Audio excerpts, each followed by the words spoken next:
Hi, and welcome to Newsmakers for inside analysis and behind-the-scenes commentary from Santa Barbara's top journalists and local political leaders about the most important news events in our community. I'm your host, Jerry Roberts. Tonight, we look behind these headlines. The global behemoth wrecking State Street retail decides to infiltrate State Street retail. In a surprise move, one of Santa Barbara County's highest-ranking Republicans changes his voter registration to independent. Senator Hannah Beth Jackson gains national attention with her new law requiring women on corporate boards.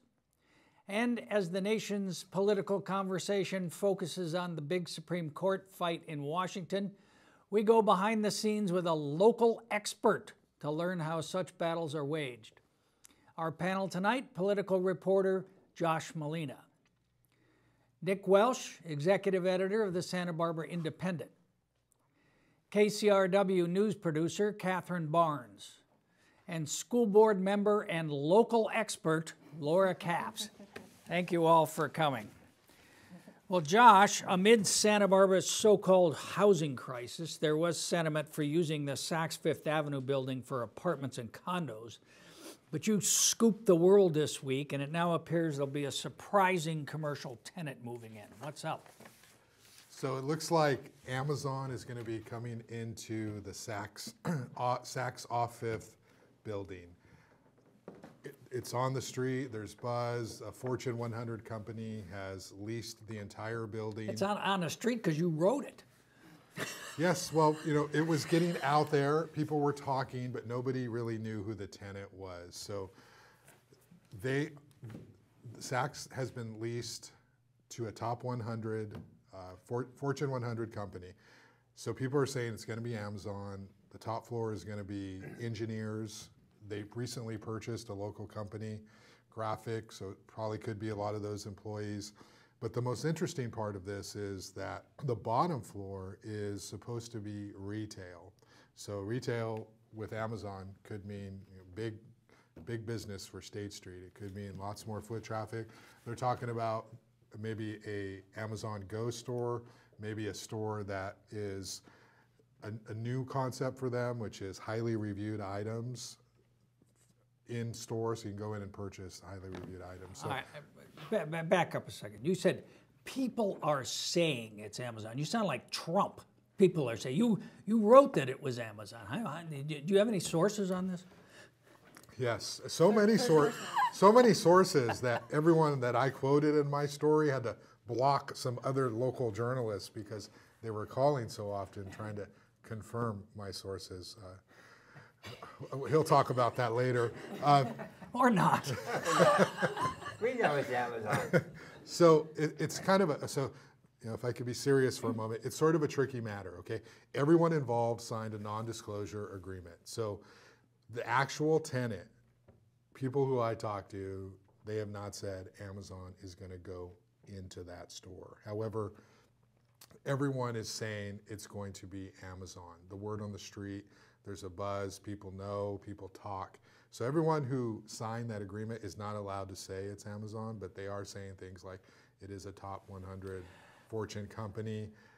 This has also worked its way through the HLC in terms of some of the renovations. So could the deal fall apart? Yes, it could fall apart. It could not be Amazon, but right now it is likely to be Amazon, and we don't know what sort of the retail component is going to be. Santa Barbara's city government is ecstatic about this because they see this as being a huge draw for people to come down to State Street. And then other people, property owners, are really excited because once we get Amazon, we might get some other people, big companies, Google, Facebook, to open satellite offices. Nick, I'm sorry, go ahead. No, they're excited about it, but do they see the irony that? Yes, that was my very The question. reason why we need State Street needs revitalization is because of Amazon, in part. In part, yes. But I think that they're not sort of focusing on that right now. They're more focused on, hey, this big company with lots of brand recognition coming downtown. And so when people come to Santa Barbara, they'll go check out whatever Amazon has to offer. Plus 300 workers who are better paid than the usual minimum wage. minimum wage Bezos just sales clerk jobs that we have downtown. So that people are pretty thrilled about it. Yeah, so we're going to just have lots more energy downtown, and they'll be downtown to shop. So this is a big deal. It's a big scoop. People are talking about it, and we were able to get it out there. And it's a part of just sort of the evolving change on State Street. How come the housing idea, which had been talked about, why did that sort of flounder?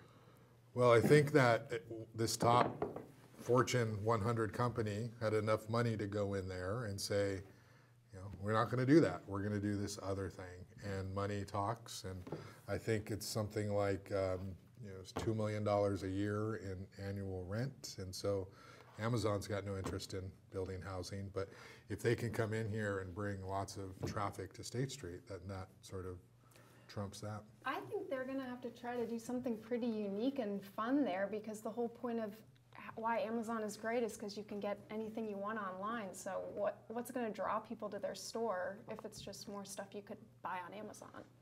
With your Prime account. With your Prime account, it comes to your house. So I don't know.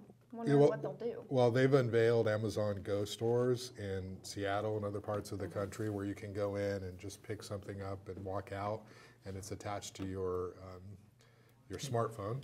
So that's one model. They just debuted another model. Of course, they do have bookstores too. So Amazon's got so much money and power that they're sort of taking what was old and making it new again. So having put all the bookstores out of business, except for Chaucer's, they're now going to have a bookstore. That's a good idea. Maybe. Huh? All I know is you can only read it in one place. Well, I want to know, I want to go back to this.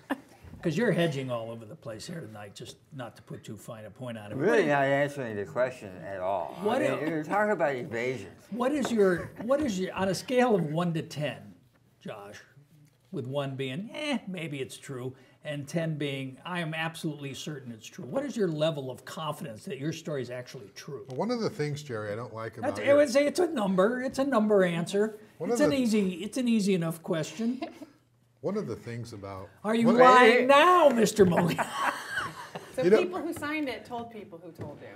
You know, Jerry, this 30-minute format really doesn't allow for an opportunity for me to articulate 6.5. intellectual conversation here, okay? So I'm giving you sound bites, but you're welcome to talk to me offline. Is that what you're giving me? I think if you want to go an hour or the one-on-one, we can do that. Oh, now he wants the one. Jerry, I can tell you that we would 6, 7, 8, 9? 10. We would not have reported that story if we didn't believe 100% that was going to be Amazon. You've been in the That's what Judy Miller said about WMDs, you know. Jerry? Thank you, Josh. Yes. Thanks very much. I think no further questions. I have a question. Is there backlash? Because I think this is a huge it is monopoly. weird. It's a It huge is very monopoly. weird. The It is biggest weird. monopoly. Well, that's why they've signed non-disclosure agreements, because one of the worst things that could come out of this is this story breaks. Now people know. People are going to say, we don't actually want Amazon, and what's going to kill this? Public disapproval. So that's one of the reasons why they don't want the story the out. LA Times has already written the story, so. They scooped you too. Yeah. It was like so old. It's like we heard about that story. Oh yeah, it was like. You got to talk to Pink Everybody about knew. wine. Everybody knew. All right. Was it as old? Pink, I believe, I guarantee more people read about Pink. All right, Nick. So Josh had a little scooplet on Amazon, but you really had, I think, the biggest beat of the week, where you really stomped Newshawk with the word. I just have to say that it's a sad state of the local media when some chicken scratch on a voter registration form for a nonpartisan seat 3 months ago is a news story. All right. That being said, All right, Nick, what do you got? So Nick, so Steve Lavignino, a highly ranked Republican, possibly a future Republican, changes. Why? And why do we care? I just think the fact that Steve Lavignino decided to quit the party is sort of emblematic of the broader problems that the Republican Party is having in California, where I don't think, how many years has it been since at a statewide level Republicans been elected? 12 years, something like that. The fact that 25% of the voters in Santa Barbara County and pretty much the state are declaring the state, which is a little bit more than the number of Republicans. I think that, the Republican Party has abandoned the Republicans in such numbers. First, sort of the Tea Party, explosion, and now with Trump, that people are just so alienated that who normally would have a home in, what the Republican Party is, they feel like they've been dispossessed. Because of what? Cultural issues, choice, I gun think, control? I think as much as anything marriage. is the tone and the hate and the anger and rancor and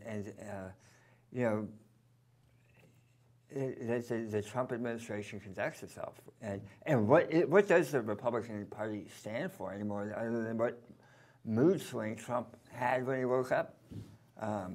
So I think that for a lot of people who the Republicans stand for fiscal restraint. Well, that's certainly not Trump. When you have the White House attacking the FBI, how are you as a law enforcement, law and order Republican, you're going to be okay with that? No. So is this something that happened gradually with him, or was it all Trump? Oh, no, it wasn't all Trump. I talked with him when he and Peter Adam were throwing elbows at each other, when Peter first got on the board, and they were sort of lobbing hand grenades at each other in the headlines of the Santa Maria Times. The schism within, who is a real Republican has been happening for a while, and Republicans have been, being certain moderate or more moderate Republicans have been getting pushed out. So, and Steve, as he said, look, I've got gay relatives. My wife's a Hispanic. I go to these family events, and I have to say, hey, I'm not that guy. And, at a certain point, you go, well, maybe that it's not a party for that guy anymore. Well, the same thing, not exactly the same thing, but somewhat the same thing happens within, or is happening within the Democratic Party, where a lot of moderates are getting pushed. Dianne Feinstein being a good example. They're getting challenged from the left, but that's different. I mean, this is, I find interesting, and I loved your piece, is that, his career could be whatever he wanted it to be. But I mean, he's like such a star. He is such a star, and such a, just so well regarded, and he could go far, especially he could go far regardless, but he could go far in this state where they're looking, Republican parties are looking for candidates like him, right? I mean, really, So is that over? Yeah. Well, yeah, it's over. I mean, look, if he wanted to run for Congress as a Republican, he would be awesome. And you think he could beat Justin? I mean, yeah, you have poor Justin Fareed, who has he wakes up in the morning and what is my reason to exist? And Tennis elbow. You are not getting. Are into you the having election night party. Is Justin coming on the show? I don't think so. Oh, okay. We're not covering it that much. I mean, no, I mean, really, the fact that it's like, why even bother? What is the So point? much to cover. It's like, I'm sorry, we have a city college race that we have to cover. We can't bother, with the Congress. Hey, that's a good race. Take it easy on No, this. but it's just the fact that Justin is involved here has relegated this race to a complete who cares. But if Steve was running, it would be very much a cares. And the fact that he, who has so much to offer the party, has decided to take a rain check, I think is really But he did it. interesting. He still did it very quietly. Yeah. I mean, he did not have a throw down the mic moment. I mean, but it's interesting. Lanny Ebenstein, again, another. I mean, Lanny's much more eccentric and all over the map. Yeah. But he also quietly left the party, and not so quietly. And I think a lot of Republicans are like, this is not my beautiful house. This is not my beautiful wife. So did a lot of your sources sign non-disclosure agreements, and this was just kind of the buzz on the street? Yeah. Are you quoting the Talking Heads? Is that where I'm hearing that? That was, it's pretty Now it's good. going to be stuck in my head. That's pretty good. What? Which? You know, he's quoting a Talking Heads song. Yeah. Oh. So how come you're not pressing him on, you know, how he found out about this voter registration change in June? June? Yeah. What are your sources, Nick? I'm not going to tell you who my sources were, but Are you yeah, 100% sure? Did you see the voter Okay. registration form? Here, it was in the Angry Poodle column, which Oh, is wow. not news, right? So even though it was, so we didn't put, June 28th. How could, Jesus Christ. How did we not know about something that happened on June 28th until August 3rd? I guess because October- Newshawk didn't have it first. Oh, right. yeah. All right. Yeah, good scoop. Good scoop. Nice scoop. All right, Catherine. So from the New York Times and the Wall Street Journal to CNN and TV stations across the country, Hannah-Beth Jackson got plaudits and brickbats. There's a word you don't hear enough of anymore. For her landmark glass ceiling bill that just got signed into law. Why is this such a big deal? Yeah, I did not get the scoop on this story. Lots of people wrote about this. But yeah, this is a bill authored by Senator Hannah-Beth Jackson. It was signed by Governor Jerry Brown this week, and it's the first ever state-mandated gender quota for corporate boards. So basically what it says is any publicly traded corporation that's headquartered in California has to have at least one woman on their board by the end of next year. And then in 3 years from now, if you have a 5-person board, you have to have at least 2 women. And if you have a six-person board or larger, you have to have at least 3 women. So for example, Apple, one of the company, a huge company here in California, they have an 8-member board. Right now there's 2 women on the board. So within the next 3 years, they will need to add another woman under this new law. You used the word quota. Does this not suggest that it could face constitutional Potentially. and legal challenge? I mean, come on. Yes, I mean, it is very likely that it will. People we've spoken to, legal experts, have said that they anticipate either a company or a collection of companies to take legal action, maybe a chamber of commerce to take legal action within the next couple weeks. And basically what they're saying is there are state and federal, our state and federal constitution has within it, what are they called, equal protection clauses, and this is potentially preferential treatment for women. and the governor kind of said that when he signed it. He said, even though this is unconstitutional, I'm going to sign Yeah, What it. would be the point of doing? I mean, I get the legal. They can challenge it legally, but why? I mean, okay, so now we have to have more women on the board. Why is that something we want to fight? Yeah. And if you do fight it, don't you look like a jerk? I think it would fight the regulation of it. And Andrew Ross Sorkin of Too Big to Fail, he's for more gender representation, but he has his column in the New York Times, going against it, saying that it's better to incentivize because companies don't want to be forced into it. So I think they might make I would imagine maybe like a moral argument. Oh, so we need to bribe them? Yeah, like hedge funds won't, that's more common now, is that hedge fund or investors won't invest in a company unless it's got gender equality, and that's what they say, a better carrot rather than a stick, right? They always have said But that. I think yeah. it's great. I think it's awesome, and our state senator is just on fire, and this is going to put us on the map and invite this conversation, right? Even if they do sue. Yeah, and people we spoke to were saying that even if a company joins a group that sues, they might be a part of that, but also still be trying to get more women onto their board. So not saying, no, we don't want this, but saying we want to do it on our own accord. Do you have any good numbers about how many companies this would actually affect? I think Hannah-Beth Jackson said that a quarter of the publicly traded companies in California do not have a woman on their board. So it would affect them, and then it would also Is affect... that at like hundreds or thousands? Or? That's a good question. Do you know how I would many publicly imagine it traded has to be companies? thousands in California. I mean, headquartered. Yeah. I mean, it's. Because that's, I It's mean, a the lot. commentary's been all over a lot on that. The LA Times said 400, which is, 400 more women on boards? Is that? That's a lot. I think it does. I think it has an impact. Well, so which legal experts did you talk to? Did you talk to this woman from Loyola who had the... Jessica Levinson. Yeah, Jessica Levinson. What did she say? Well, we kind of talked to her on an objective scale, and she was saying that, this isn't a law that's searching for a problem. There very much is a problem of gender diversity on these boards, but she questions whether they're going about it the right way, whether it's government overreach, and she was concerned about this idea that there doesn't seem like there's a limiting principle within this law. So right now we're talking about gender, but down the road we could be, the government could be forcing certain racial diversity quotas, or saying one short person and one tall person needs to be on the board, and someone from Northern California and someone from Southern California. That's why you would oppose it, wouldn't you? Yeah. I don't know. The creep. Huh? They creep in Mission the straw. creep. Right. Mission creep. Josh, you're a student of Santa Barbara politics. Does this not mean that the future is unlimited for Hannah Beth Jackson? This combined with her other legislative victories this year. One of your two newsmaker sources, right? No. Don't start with my sources. Well, Laura's the other. I'm right here.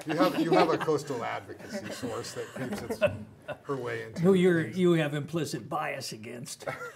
I've never had a conversation with it. Right? Yeah, I rest my case. Well, yes, is it who said it? Hannah Beth. So Yes, no, but obviously, yes, this is a major deal. It's going to get her national attention, and yes, But where does she have to go? She doesn't have any place to go, does she?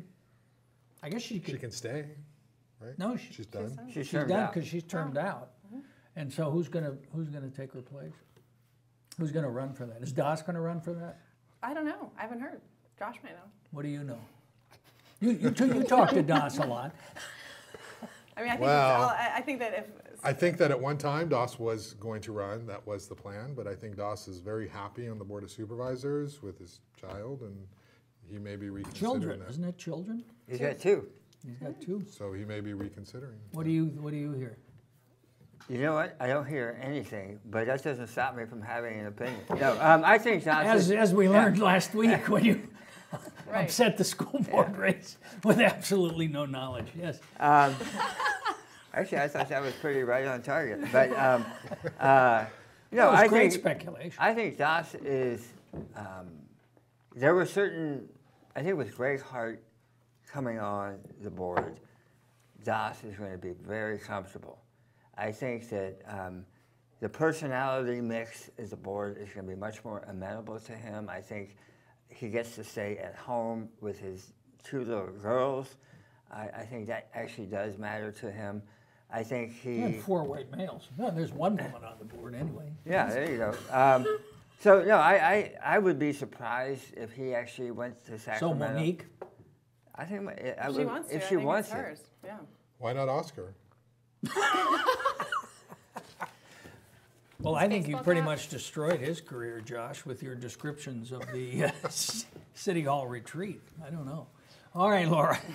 So the fight over Brett Kavanaugh continues. The obsession. The of fight. obsession, yes. Back in your Beltway years, when you were a younger person, you worked on a couple of those nominations. What goes on behind the scenes? And obviously, it's what's high- your prediction here? Well, it's high drama, but we've never seen this kind of drama. And back when I worked for Senator Kennedy, we had 2 back-to-back nominations. There was 2 openings at one time when Senator Day O'Connor stepped down, and then a few months later, Chief Justice Rehnquist died. So we had the nominations of Roberts and then Alito back-to-back.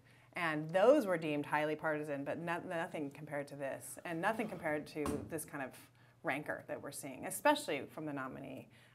Both of those nominees were pretty much textbook witnesses.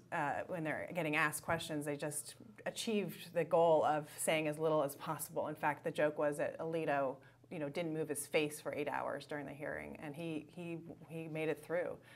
Even though both were deemed conservative judges, the Democrats were not able to stop. And it's similarly, we had a Republican in the White House, Republican-controlled Senate, Republican-controlled House. So similar dynamics, but much different. Well, some Democrats voted for those 2, did they not? I mean, there was still a certain, at least semblance of bipartisanship. Yeah. Let's see. I have it down. Roberts was confirmed 78 to 22, and Alito 58 to 42.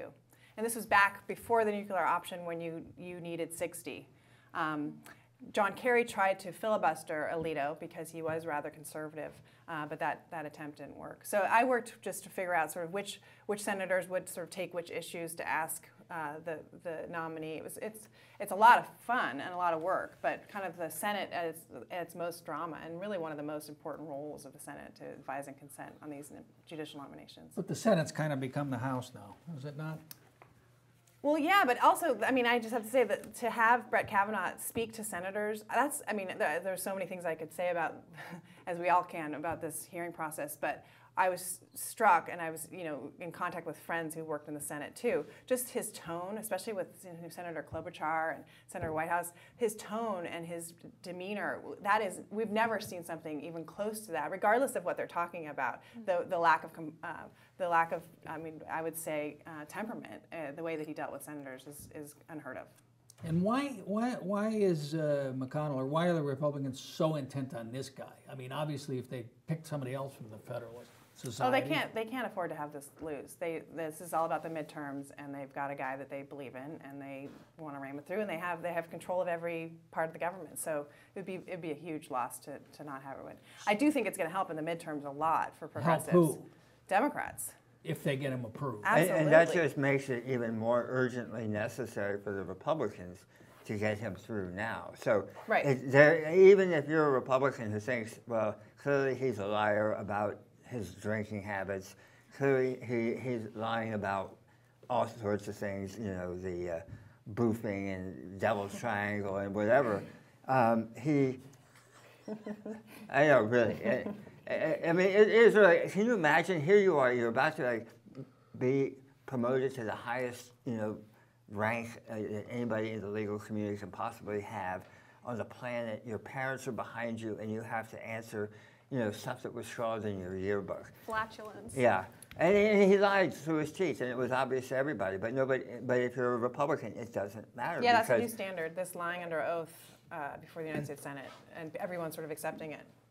But it's because the Republicans can afford to lose the House, they can afford to lose Senate, but they can't afford to lose this court. And the court will keep giving for 30 years. The other ones they can come back and reclaim. Josh, you were doing a lot of drinking in the 1980s, I believe. In the 1980s, I was not of age, Jerry. Oh, you weren't? No, Didn't stop him. Confusing me with Scott Hadley. I won't even. You were doing a lot of drinking in the 1980s. No. See, you're just as bad as Kavanaugh. Well, I was. Well, we can go back to the 50s for that. All right. Well, thank you all for a lively session. Thanks to Josh Molina, Nick Welsh, Catherine Barnes, and Laura Capps. Thank you all for watching. Please visit our website, newsmakerswithjr.com, to check out my blog posts on politics and media in Santa Barbara and beyond, and our YouTube channel, where you'll find new special pre-election programs featuring the candidates for school board and contenders in the hot race for a city college trustee, as well as an archive of past shows and interviews if you are having trouble getting to sleep. Thanks again to our director, JP Montalvo, to our crew, Mark, Lizzie, Erica, and Courtney, and as always, our senior top-ranking, high-powered, high-energy executive producer, Hap Freund. Thanks for watching Newsmakers. We'll see you next time.